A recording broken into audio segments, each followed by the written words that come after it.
Welcome to Blaise the Trail podcast, bringing you authentic and vulnerable stories that will inspire you to breathe fire on this world and become your own hero. Here's your host, Blaise Hunter.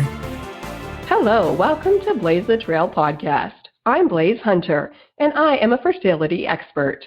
No, I don't help people get pregnant. This is a different type of expertise. I actually inspire women to birth confidence, to birth their dreams, passions, and goals, as well as discover peace amongst infertility. After going through my own sets of traumas and tragedies, dealing with a rare disease, and experiencing 3 miscarriages, I decided to take charge of my life and not let life happen to me, but rather become the hero of my own life. I am not barren. I continually birth my purpose every single day. So that's why I've created this show, to demonstrate how even though we all experience setbacks and disappointments, we still have a destiny to birth. We just need to blaze the trail and be expecting. This podcast will inspire you to lean into your hardships and allow them to be the vehicle that transports you into becoming the hero of your life, so you can breathe fire on this world. This week's episode is called Mothers, and some points that we'll cover are we are all mothers of purpose, even if we're going through infertility and loss. We will break the silence barriers of the challenges facing mothers who have lost babies or experienced infertility. We will share personal experiences, how Footprints Infertility and Pregnancy Loss Initiative was birthed, and we'll also celebrate mothers throughout this show. In a span of a week, we've had Bereaved, Mother's Day, World Maternal Mental Health Day, and Mother's Day. So this is a tribute to all women and mothers. And my friend, Paulette Guard, is here to speak with me on this topic today. Paulette Guard is a supermom of 2 beautiful kids, a wife to an incredible husband, a personal growth junkie, digital marketer, and social media strategist. She's love leading and inspires women to step out of their comfort zones, and she lives to have fun and be authentic. Welcome, Paulette, to the show. Thanks, Blaise. Wow, what a great intro. Thank you. I'm Special. so pumped to have you on today. You're such an amazing woman and a pioneer for so many different avenues for women to be authentic and live their best life, and I'm just so honored to have you on today. Oh, well, thanks, girl. Ditto to you too, my friend. I'm honored to be here to have a conversation with you, so thanks. Yeah, no, it's just an important topic, and I feel even though we've moved forward and broken some silence barriers on different topics of loss, of, really showcasing what mothers go through, the challenges we face, how we can move forward and push through these challenges, but I still think there's more to do, more to bring to light, don't you think? Absolutely. It's a topic that has kind of been taboo for such a long time, and I think you're absolutely 100% right. It's so important for women to be able to speak about it so that they're able to heal, right? So thank you on behalf of all bereaved mothers out there for really giving us this platform to listen. Because also, for some people, some people aren't comfortable talking about it, but having somewhere where they can listen to it and listen from other people's experiences is also very healing in itself. So I think this is really cool.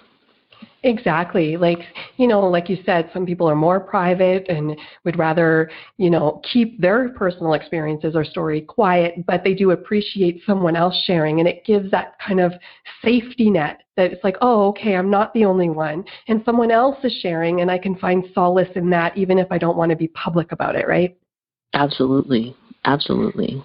Yeah, and so it is a crazy week with all this bereaved mother, maternal mental health, Mother's Day. So it really covers everything. And I know some women might be listening and be like, you know what, I don't even have any children. And so I guess this show isn't for me, or this is triggering me. And I just wanted to validate that no matter if you've actually physically birthed a child or not, we are all mothers of purpose, mothers of dreams and destiny, of passion. So don't discount the fact that you may not have a physical child. You are a mother, and we're going to honor all women in this show today.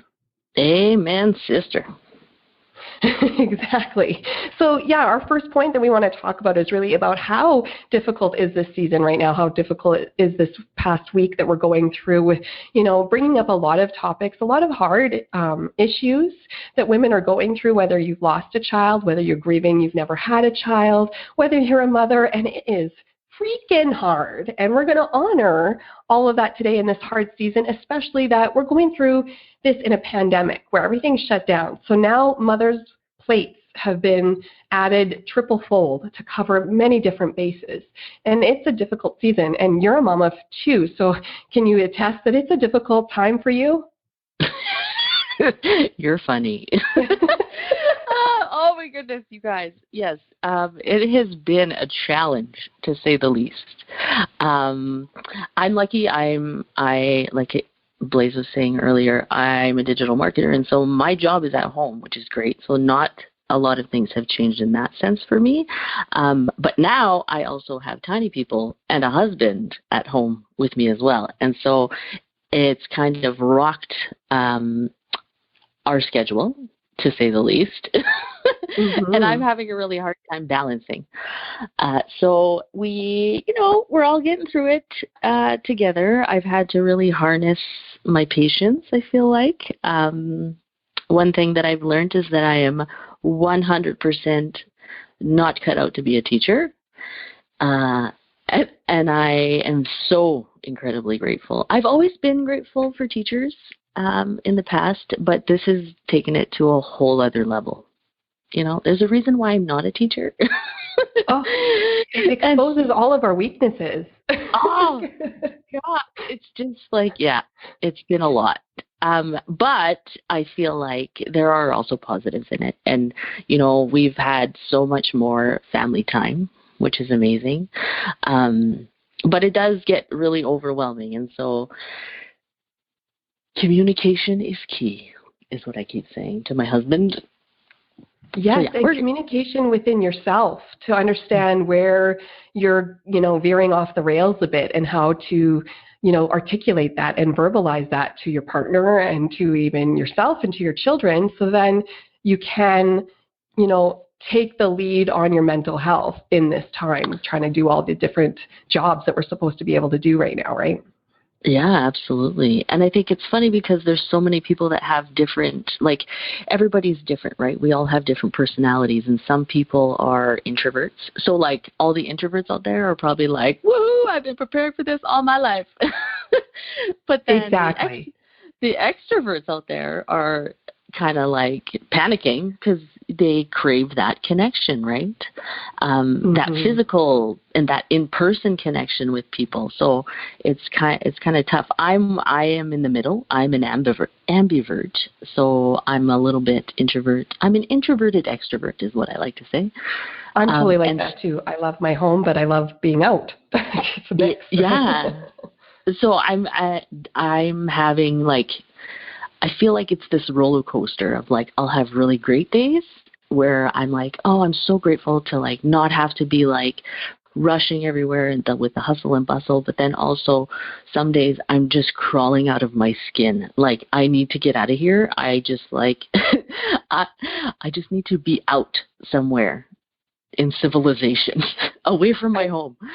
I totally get you. Yeah, and then it plays on your emotions a bit. And then I'll dive into a little bit of how this past week has even worked for me. And then I'll ask you, like, dealing with all of this other stuff that's been added to us and trying to find that balance. But then you have this other component of bereaved Mother's Day. Mother's Day's coming up. And so it kind of brings to light some other emotions. And I think I was really not triggered, but just reminded of some of those emotions. And because I've been, totally closed up inside and you're in silence and you can't have an outlet and you're here and you're kind of forced to kind of face those different emotions, it really hit me hard.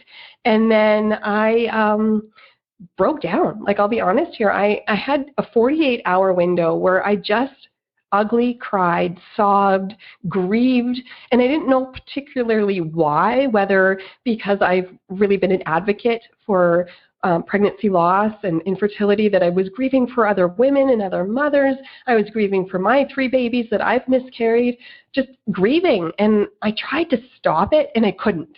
So I'm like, you know what, I'm just going to roll with it, and I'm just going to let myself cry until I feel that release. And it was a full 48 hours before I came out of it. And then I felt clearer and I had released something, but I leaned into those emotions and that ugliness and that mess so it could release itself and I could move through it. But being a woman that you've had a miscarriage, Paulette, and that's partly why I had you on today, is that you've been through this. Did you have any emotions like that with this whole week, reminding of mothers or bereavement? Did you have any of those different kind of emotions?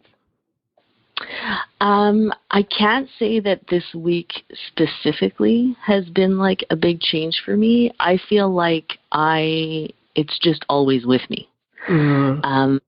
So it hasn't been like a specific date kind of thing that it's kind of hit me. But I want to touch on something that you said, and you said that you took the time to grieve, right? Mm-hmm. Like and I think that's such an important message to share with people, is that if you're in it, if you're feeling it, it's very important to own that feeling and accept it and feel it. Because I think for a really long time, and why people say this subject is so taboo, is because people associate shame to it for a long time. And so nobody ever talked about it. And I don't know if that's something that they used to teach people back in the day, that like it was not, or if it's just, it came from a place of shame and so people didn't want to talk about it. But I think it's so incredibly important for us moms and dads, remembering that this isn't just like a mom thing. This is a dad thing too, right? Absolutely. But to work through those emotions and actually take the time and grieve those feelings. If it hits you on a Tuesday morning at 10 o'clock, like cry. I'm a crier, guys. Blaise can attest to this. I cry all the time. So if I read an article, or if I've listened to a podcast that's touched me, and it's really like I've brought me back to that place where I was when I miscarried, I won't hesitate to get emotional and like really live that moment, because that helps me move forward. Do you know what I mean? Yeah, that's totally beautiful what you just said there. Well, thanks. I love what you say about, and I love this whole movement that you've created to really open up the conversation, because I feel like that's like it's so important for moms out there who have gone through this, for dads out there who have gone through this, to understand that it's okay and that it's normal, and, you know, just to work through it. Whether that be calling somebody, if you need to call somebody who's been through it, if you just need to go watch a sad movie, do that. But own the feelings and just let yourself work through them, instead of just like shoving them down into like a little sad place. Do you know what I mean? Well, and then that festers, right? And then this isn't about even just about mothers and moms and dads. Like, this season's probably particularly hard for women and men that have had infertility, because you're all over social media. It's everywhere. Mother's Day, there's flowers everywhere. Every store you go to, there's cards everywhere. It's just mothers, mothers, mothers, right? Mm-hmm. And I think it's just this constant reminder of what you couldn't do and the dream that hasn't come true. And it's just like a trigger, because like I've seen that on social media too.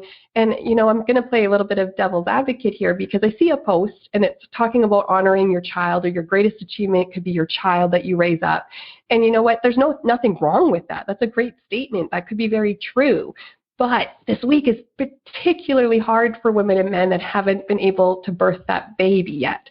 And so it triggered someone online, and then it created this massive explosion of attacks, of different points of views. And it was just like, you know what? This lady just needed some empathy. Like, yeah, I hear ya. Tough week for you. I'm so sorry. You're still a mother, and I honor you.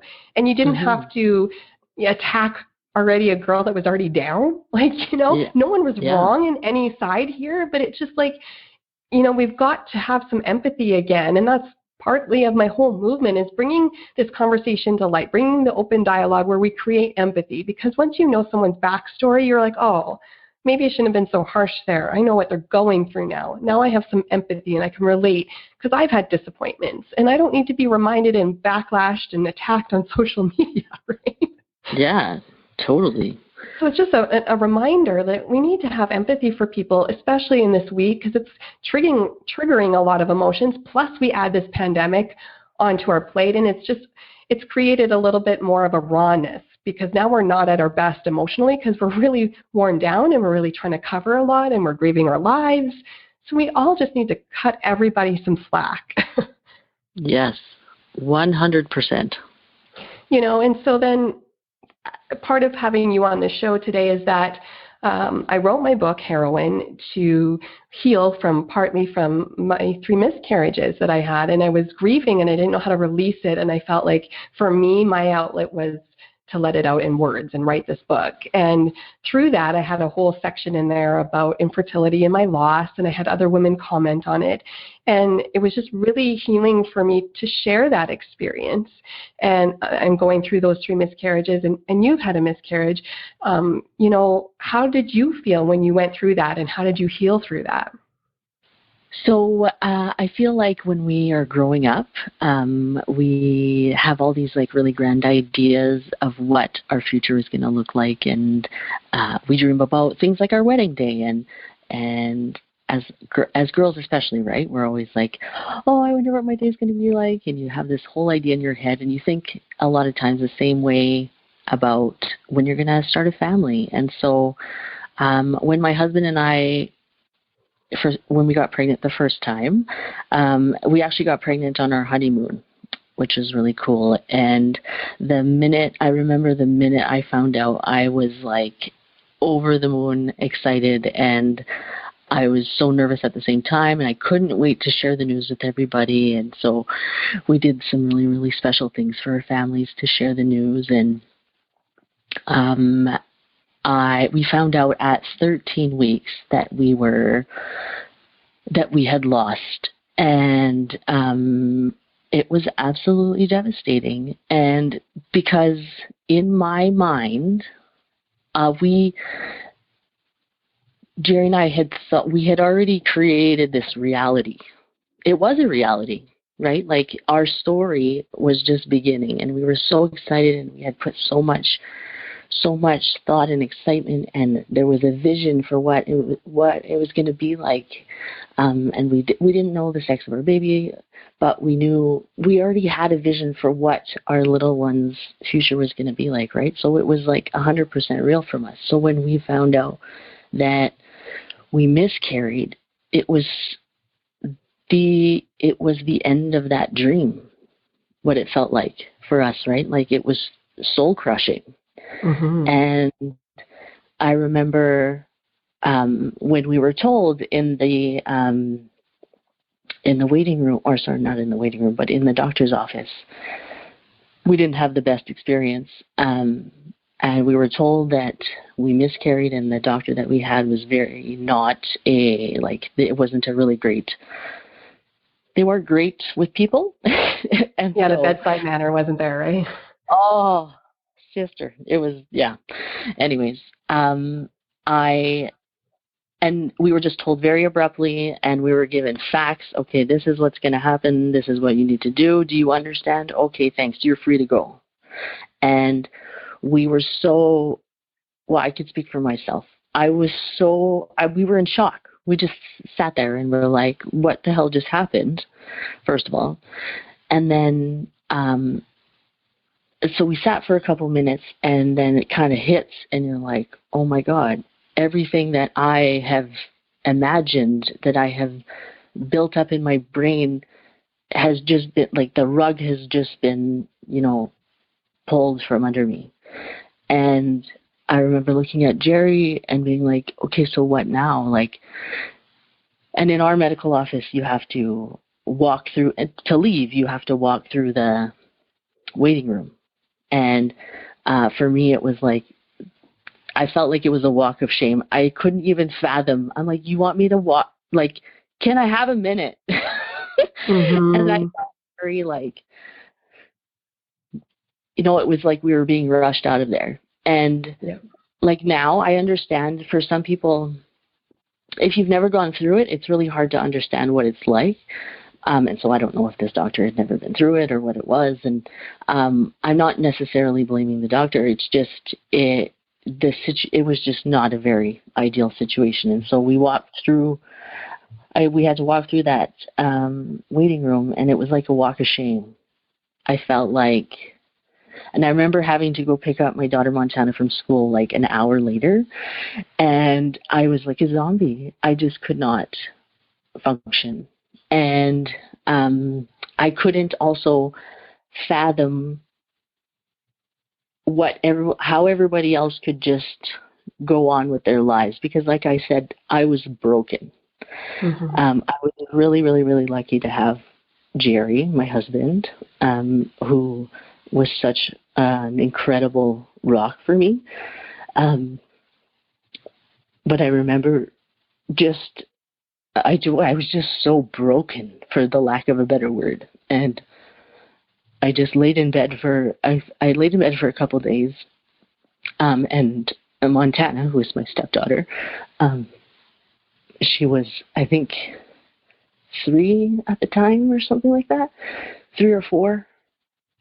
Oh no, she was like 4. Yeah, 4. Anyways, the only thing that would make me feel better was her. Mm-hmm.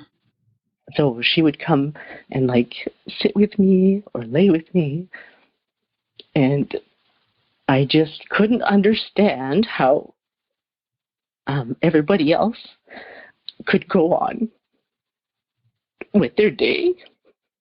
And you know, a lot of people would come and say, and I know, because I've been this person to other people, where when your friend or a family member or someone is going through something very traumatic like this, the one thing that you want to do is fix it for them, right? You want to do the perfect thing or do the perfect thing. But the reality of the situation is that there's no perfect way, or there's nothing that you can say that's going to fix it. And so there was tons of people that would come up to me and say like, well, you know, it's really common. 1 in 4 people. This happens to 1 in 4 people. And worst thing to say. Or it happened for a reason. Everything happens for a reason. Don't say that. People don't say that to people. Yeah. And I get it now, because I've been that person. I've said those things. Mm-hmm. Because all I wanted to do was fix it. But being on the other side of the fence, it was like, I felt like people were trying to minimize it. Although that was not their intention. I just needed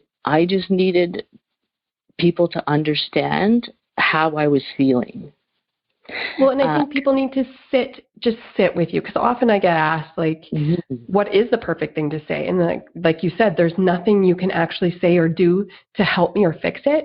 But if you can just sit there with me and hold space with me and be with me, that's the best, right? Exactly. Hold space for me and just allow me to be sad and mad and angry and just everything. Just allow me to sit there with you, and you hold that and not try and minimize it or do away with it. Just sit in it with me, right? Yeah. And so when things like Mother's Day roll around after the fact, or special holidays, you know, and that becomes a trigger, like you were talking about before, right? Mm-hmm. I felt like I didn't, because I knew that it was making people uncomfortable. And I think that this is also maybe where the taboo thing comes from, is that I knew that other people talking about it made them uncomfortable, and I didn't want to make anybody else uncomfortable, so I would just sit alone with my feelings, right? I totally get what you're saying there. Yeah, I totally relate. Mm-hmm. And so one of the things that was really awesome for me is when you started the Footprints Infertility group, is that I wish I would have had that way back in the day when I had gone through it, because I felt like mm-hmm. I was alone in it. I didn't know I wasn't close to very many people that had gone through it. And so, or I might have been, but we never had those conversations. And nobody ever felt comfortable talking about it. So, we didn't, right? And so I felt like I had to grieve on my own. And even with Jerry, my husband, it affected him so much as well, but in a different way. Mm-hmm. And I remember we went through this period in time where I felt almost resentful because he wasn't grieving the same way I was. I was devastated, and I could not understand how he wasn't either. Yeah, because they process it differently, but we don't know that in the time, right? We're just wanting you to act the way we're acting, right? Yeah. I wanted to know, and it sounds terrible, but I wanted to know that he was as miserable as I was, because then I wouldn't have to feel alone in it, right? But it took him a few days, and then after that, it was almost like it had never happened. And every time I would talk about it, and still to this day, I still get choked up when I talk about it. I'm a really emotional person to begin with. I'm an empath. It's what I do. But it's almost like he was able to compartmentalize it almost and forget that it happened. And we did have a conversation about that a few years ago. And I was like, do you not even think about it? And he's like, of course I think about it. I think about it all the time. But for him, he can't, his makeup is, he can't just hold on to it. Where I think is, for a lot of women, that's hard. We're talkers, and men are less verbal, right? But they still feel it. They're just less verbal about it. And women, a lot of women, not every woman, but a lot of women need to talk it out. And men are like, I don't want to talk about it. And you're like, well, how do we work through this if we're both trying to deal with it in different ways, right? Yeah. Well, and that's why I created, partly why I wrote the book was because I didn't know how to process it. And we didn't have footprints, and we didn't have anything for me to go to and find solace. And it was still my first one was in 2016, and there really wasn't anything. And I had a bad experience with doctors, and it wasn't like they were rude, but they weren't empathetic. They just couldn't see how I was feeling. And I've done the walk of shame, and I was shocked because it was I knew the number in my head. We know the number, 1 in 4, but yet when it happens to you, you're like, I never thought it would actually happen to me. I thought I would be the other 3, right? I thought it would never happen to me personally. And it was just so shocking. And then shocking that how grief-stricken I was, because some people that have never been through it or even never had a kid, they're like, well, it wasn't even 3 months. It wasn't really a baby yet. And I'm like, you can't say that either to someone, because the moment that test is positive, you're pregnant. You're a mom. Never say that. And so that's why for me, I needed to put that on paper and let it out of my heart and get it kind of a release. And then when I started creating this book, other women were like, yeah, I've been there too. And it just kind of, it was crazy how it all developed, because I was doing it for me, but it ended up creating that safety space for other women to confide and say, we need something like this. This is awesome. And so my idea after writing the book was we need to create, a support system that brings men and women together, because men grieve too, and there really isn't anything out for men. And so that's what the driving force is. My husband grieved too, just in a different way. And so I wanted to create something that both men and women could come to, find solace, share their feelings, come and sit and hear other people, just find a camaraderie, right? And that developed over my vision of just to heal me, and it developed to create footprints. I remember the day I went to a doctor and I just said, hey, I'm thinking about this because I've needed this, and I'm thinking other men and women need it. And he's like, absolutely. And the thought was planted, the seed was planted, and we kind of created a little bit more, and I started creating support group meetings monthly. And then I didn't want to just have the support group meetings. That was kind of phase 1. Phase 2 is actually to create more support on the front line, where you and I have experienced the lack of bedside manner and the lack of empathy, and you're told you no longer have a baby, and then you just go home. There's no assistance after that. There's nothing. You go for additional ultrasounds, and there you are in a room full of pregnant women with their bellies hanging out and they're joyful and they're with their partners, and there I am with no baby bump, with just being swollen, still wearing maternity pants because you're so swollen, and you're sitting there trying not to bawl in the middle of everyone's joy because you're the one without the baby and everyone's got proof that they're pregnant and you no longer have that. And that was hard for me to be sitting even in that room, and that it's almost traumatizing to even go back to anywhere like a little room like that or an ultrasound, because all this devastating news happened in there, right? I think it's really important to also acknowledge the fact that it's trauma. Like what you go through when you go through a miscarriage is trauma. And that comes with a lot of mental stuff. And it takes time, right, to work through those emotions. And for some people, it's hard for some people to empathize because they've never been through it. But if there's one piece of advice that I can give to anybody who is looking to see how they can support somebody else, is like exactly how you said, Blaise, like hold space for them. Let them be how they are and don't try to like pull them out of it. Do you know what I mean? Yeah. Because if they're in that moment, they need to work through those feelings, and knowing that they have the support is going to help them to move past that.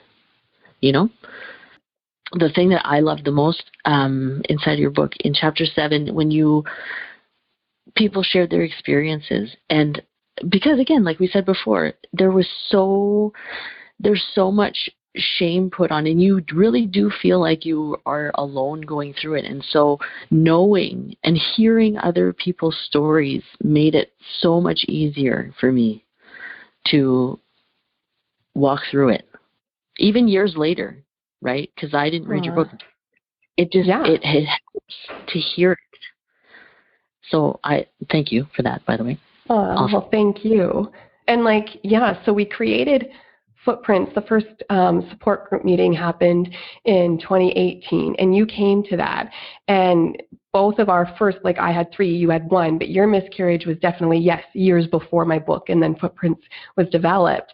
And my first miscarriage was a couple years before Footprints meeting. So when you came to that meeting, obviously that was a big time difference between immediate, like having a miscarriage or, a stillbirth within a month or something like that. How did you feel when you showed up? And did it surprise you that you did find some healing in there after so long had passed? Yeah, absolutely. I went with my girlfriend Carrie, and we both had miscarriages and gone through it. But it's been a while now, and so we both had kind of gone through this healing journey. It takes a while, right? And so I knew, like my gut just told me that this was going to help. I didn't know how much it was going to help until we got there. But just like I said, just being surrounded by people who have gone through the exact same thing is super powerful. Hearing the stories and just understanding, we spent, what was it, an hour together that very first meeting? Maybe an hour and a half, a couple hours. And I left there feeling huge connections to people that I hadn't even no idea that they had gone through miscarriage. Yeah. Right? And I think that's very telling because, nobody talks about it. So you assume that you're alone, but you're not. There are so many people going through the same thing. And so being in that room full of people and hearing different points of view from people, or maybe some things that some people did to memorialize their children, right?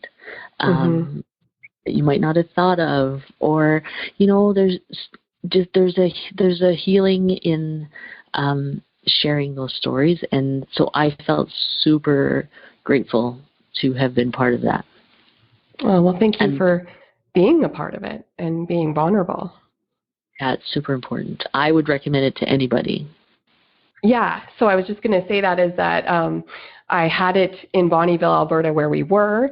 I moved across the ocean and continents, and I went to UK for 6 months, and I really expanded my reach over there and tried to expand footprints and just the exposure of it, and really get people connected and open that conversation. So as I have developed footprints in my business, I realized it can't just stay in Bonnyville, Alberta. So I've taken the monthly support group meetings from physical meetings once a month into a Facebook group where it's open to everyone across the world. And I provide such healing resources and a space for people to share what they're going through. And it's a closed group, so it's a safe environment. And it's called Footprints, Infertility and Pregnancy Loss Support Group on Facebook. You can find it, and people can go there and find solace. And then another part of that was the support bags, and I wanted to have that at the meetings. And if anyone is going through this, whoever's listening here, please contact me through my website, blaisehunter.com. And if you're anywhere in the world, I will send you a support bag free of charge, because that's what this whole mission is about, is providing that empathy outbreak where you are valid, your feelings are valid, your husband or your partner's feelings are valid, and your baby is counted.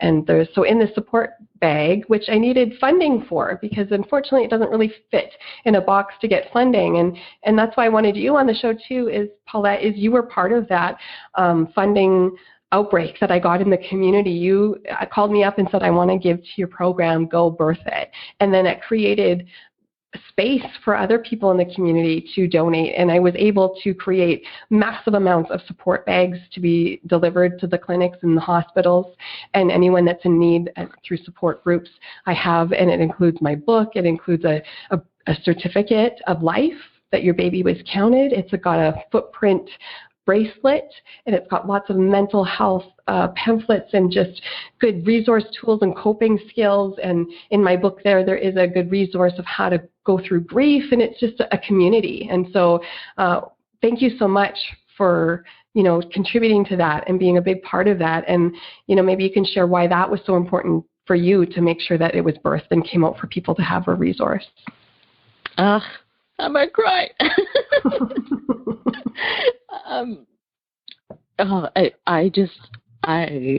I have always been touched by all of the things that you've created and done for our community, especially because I feel like your message is so incredibly important. And I just want to tell this quick story.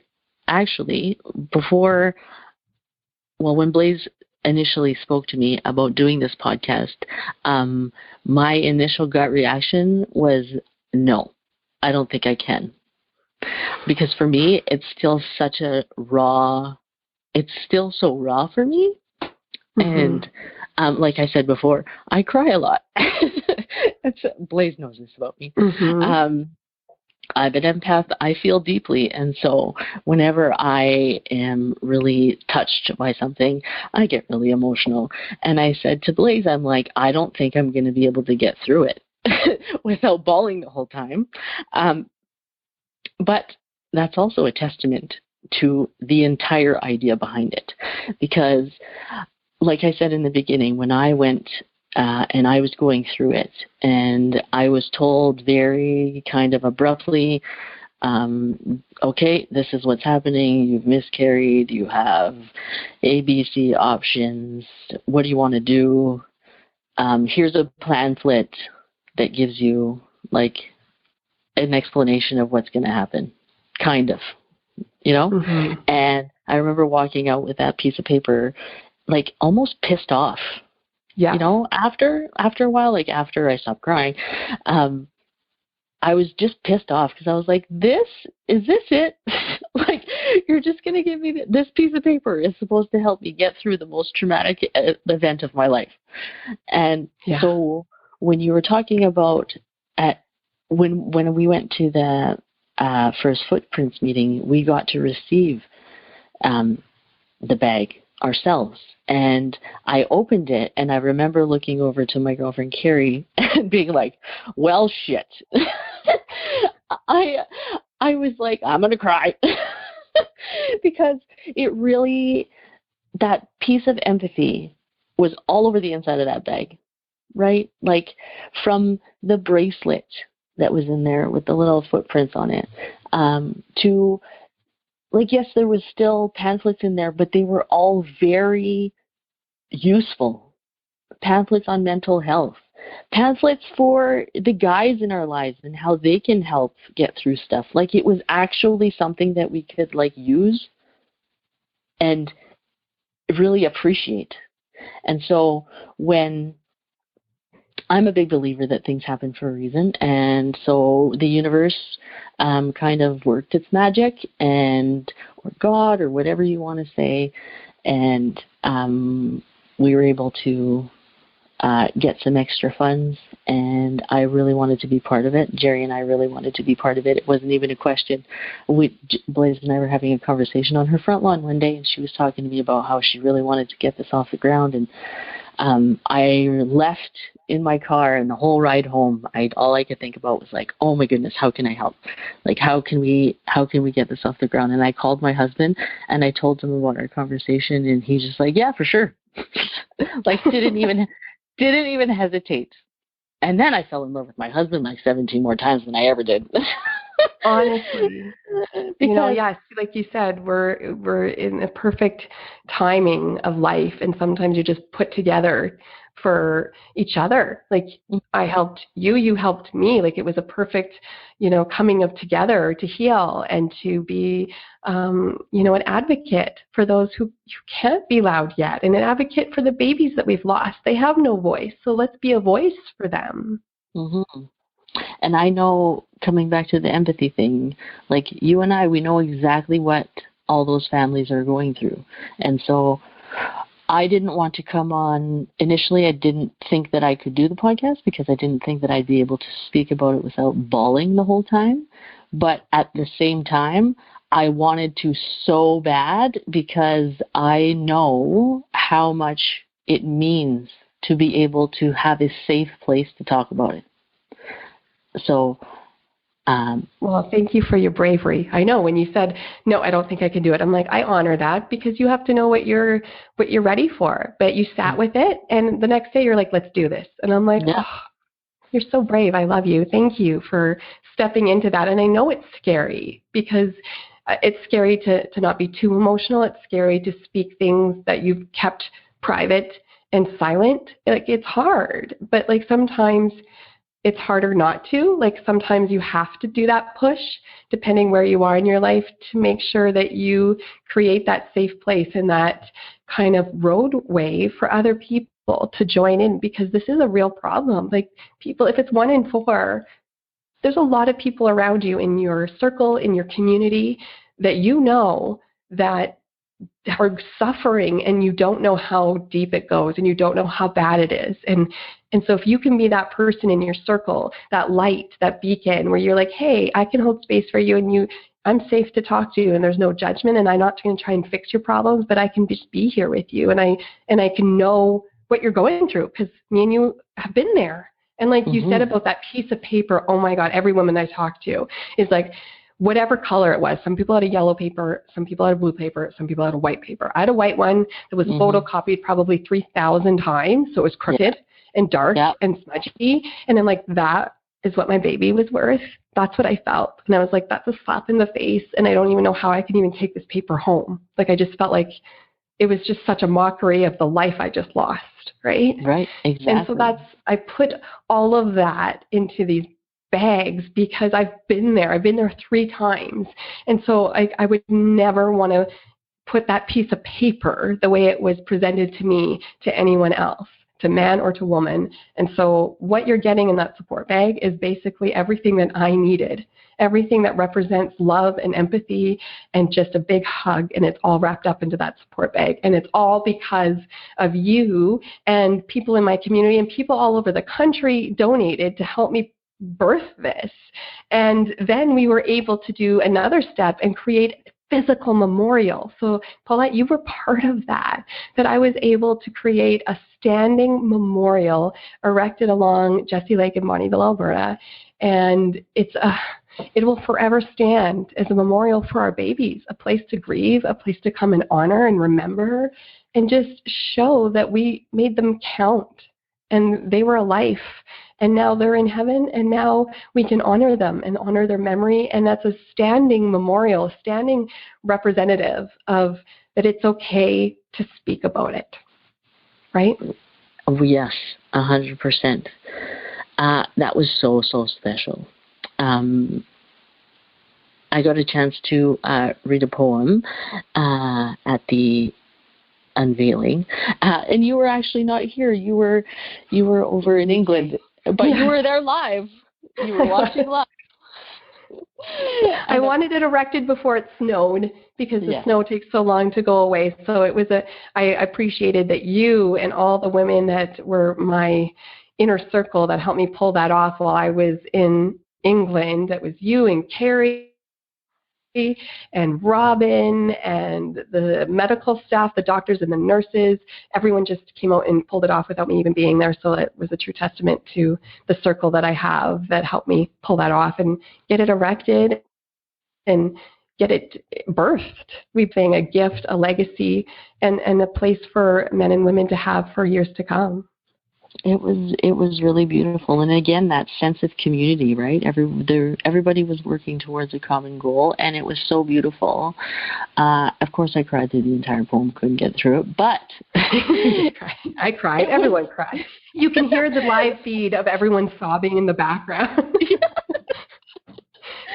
It was so emotional and touching. And I definitely want to drive also the fact that it's for people going through infertility, because you're grieving the loss of a dream and the footprint that you will never be able to birth. So don't disclude or think that it's just for people that have stillbirths or lost babies. It's for the person, it's for the man, it's for the woman that hasn't been able to conceive a child. And it's a place to go to honor that dream. And there's footprints spray painted still all over the pavement around that, and it just is such a beautiful mark of honor. It really, really is. And for us, I feel like it's a great, one of the ways that I looked at it too is that it's such a great place for me to take my kids, to have them remember, they've got a little brother that they didn't even know they had. And although we do speak about it and they do know, it's nice to be able to go as a family and remember that together. So if you're someone like me who likes to have a place to go, it's perfect. It's beautiful. It's in such a nice spot, and it's just so, it's been really instrumental to our healing. So I'm so grateful. Well, I'm grateful for you. And I just wanted to maybe touch on a little bit how we even presented this. It's not just an infertility problem. It's not just a loss problem. It has become a mental and emotional health issue, because if you're not working through this and processing it and moving through those grief and frustrations and anger and resentment, then it festers below the surface, and it then spills into other parts of your life, and then it does affect your mental health and your emotional health. So maybe just share how important it is from your perspective, how good of footprints in this program and all what this issue is dealing with in this program for mental health. Yeah, it all comes back to really making it okay to grieve and to process your feelings and to really go through it. Starting the conversation, all of it. It's creating a safe place for people to talk about their feelings, to work through their stuff. Because again, like you said, if you just shove it down, like how many of us know people or have family members that, they just shove all the stuff down? Feelings, what are those? We don't talk about those. Especially with guys. I feel like this is a big one with guys, is that, they don't want to talk about it, so they just shove those feelings down. Well, eventually, those things bubble to the surface, and if it might come out in a totally different way. It might be that you're way less patient with the kids that you do have, or it might come out at work or anywhere else. It's bound to affect you in some way, shape, or form if you don't work through those feelings. And so this is such an incredible space to be able to do that and feel safe doing it. So that's why I think it's so incredibly important. Oh, That's awesome. Thank you so much. Yeah, and just to hit home that we are all mothers, even if you haven't physically birthed a baby, you are not barren. You can birth still your dreams and purpose and passions and be a mother to somebody with your love and your energy and your time. So I'm not discounting you even if you've never birthed a physical baby. And then finally, part of this whole podcast and this show is dedicated to women and mothers. So our final point is a shout out to all women and mothers in this crazy time of the pandemic and taking on different challenges and different tasks and being multitasking women. You're warriors, and we're facing all these different things and challenges, and we just want to honor, Paulette and I just want to honor women's hearts, their efforts, their energy, and their drive to push through these challenging times in this pandemic and in this shutdown to be the best warrior mother you can be. And we are both mothers. We're both in this mess. It ain't pretty. It is hard. It is messy. All the stuff behind the scenes, and I think that's part of both of me and your kind of message is that we're going to show the real. We're going to peel back the curtain. Like, it ain't like I'm sitting here with my hair done beautifully and I've gotten everything covered and I'm relaxing because I'm a badass mom. Like, I am badass, but I don't get it all covered. Like, this podcast, like, Paulette, you call me, you're like, what time are we doing this? And I'm like, oh God, what day is it today? I'm doing a podcast today. I totally forgot. And I'm like, oh yeah, we're good. Because I'm just covering so much stuff. Like, I forgot what day it was. And so, yeah, I just wanted to have you on and like, how can we do a shout out? Like, how do you feel like how we could honor women, and what are your thoughts about that? I think it's very important for all of us out there to give ourselves a little bit of grace. Okay? We, as moms, dads, we did not go to school to be educators, right? So let's not take that on 100% and feel like we need to do the job of the educators that we're educating our children before. We are handed resources right now by these amazing individuals who are like the pillars of our society. I'm so grateful that they are there to do that for us. It is our job as parents to do our best. And if one day your best is to feed your children and make sure that they don't hurt each other, then that's your job for the day. Give yourself a pat on the back. You've accomplished that. If one day it's, okay, we're going to do one math lesson today, awesome. High five, sister friend. It doesn't have to be all of the things, because we've got a lot. Everyone's got a whole lot of bananas on their plates right now. And if we try to, well, I'm sure everybody in the beginning has tried to do it at some point in this whole, I don't even know how many weeks we've been into this right now, because I've lost count. I don't even know what day it is. I know. And I'm sure at one point, everybody made the decision for one day to be like, okay, I got this. I'm going to do it. I'm going to do it well. It's going to be awesome. And then at the end of the day, you needed a drink. You know what I mean? Exactly. Totally. And I think that we need just to honor that. Shout out you, like, we are all warriors. And whether you are riding high and killing it one day, which I've had one of those days, but then there's like 5 days in a row where I'm sobbing and I'm like, I can't do it. I don't know what to do. Everything's a mess. I can't get the job done. And, like, that's okay. That's okay. Sit in that. Accept that I'm going to cut myself some slack today. I'm going to cut my kids some slack today. They're emotional. They're not in it today. And it's like, that's okay. You need a break too. You need some slack and grace and mercy. My partner needs some grace and slack and mercy, because we're all going through this together. It's not just affecting one in the family, and not everyone's going to grieve and go through it and process it all together. We're going to have days where we rock and they need help. And that's what the good thing is, that I can lend a hand and create mercy for you, and then the next day I need some mercy back. And it's just being honest that, like, our best is not like our regular best when it wasn't the shutdown. Like, our best is like 50%, right? And like, just accept that and sit in that, and it's okay. And let's be honest about it. I'm not going to get it all done, and I'm proud of that, because I'm being present.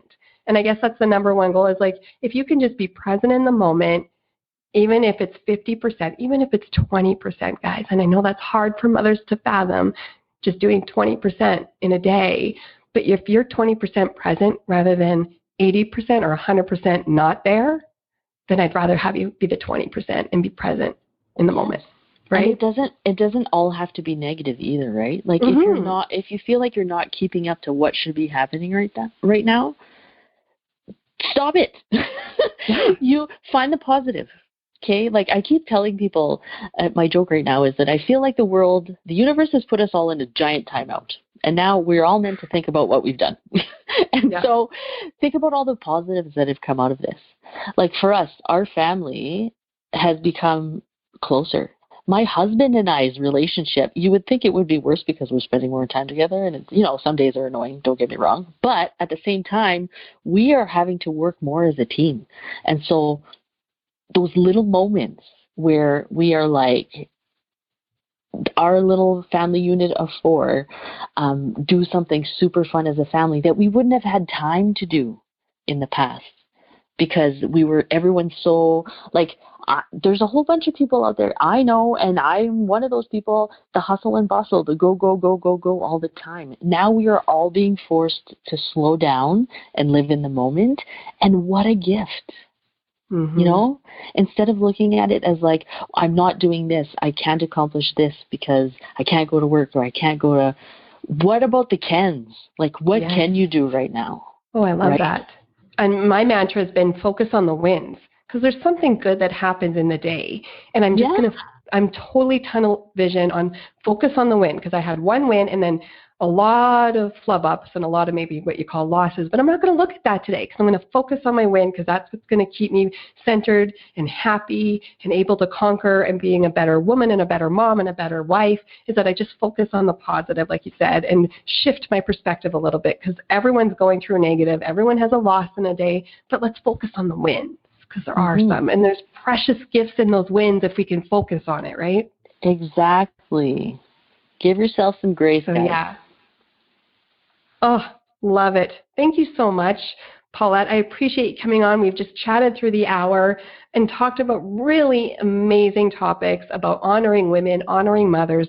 We are warriors and we are brave women, and just step into that and own that, your womanhood, your motherhood, and we deserve a medal of honor in this time in our life, and especially in this week of honoring women and mothers. We are amazing, and I honor you, Paulette, and I'm just so thankful for you coming on the show. And if people are interested in getting in contact with you, how can they reach you?